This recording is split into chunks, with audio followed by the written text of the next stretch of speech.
In this video, I'm going to teach you a very useful tutorial on how to delete the printer in your Windows 11 PC or laptop.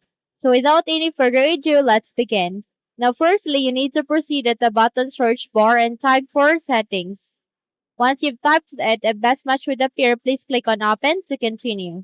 You can also press Windows key and I key together, and in that way or manner, you would be able to bring up the settings window.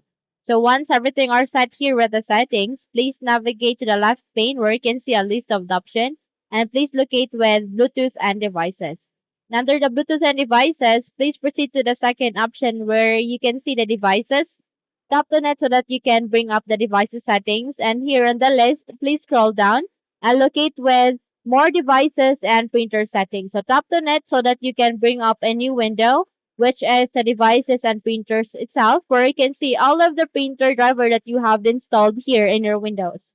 So please select the printer driver that you would like to remove with. So please make a right click and go with remove device, and it will ask you to confirm your action. Click on yes. Close the window as well as this one. At the keyboard, press Windows key and R key together, and in that way you will be able to bring up the small window called Run. Here, please type for print UI space forward slash S space forward slash T2. PRINTUI space forward slash S space forward slash T2. Once you're done typing, click on OK and wait until a small window which contains the print server properties will appear. Here you need to select the printer driver or printer device that you have removed earlier on the device and printer settings. And at the bottom of that, you can see there an option where you can remove that.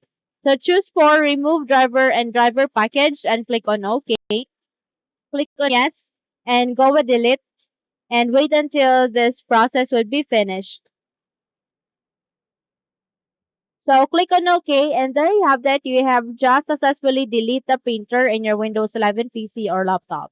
Now, if you think this video helped you a lot, then please don't forget to subscribe. Hit the like button as well as the bell icon to be updated for more tutorials like this. Thank you for watching this video and have a good day, everyone.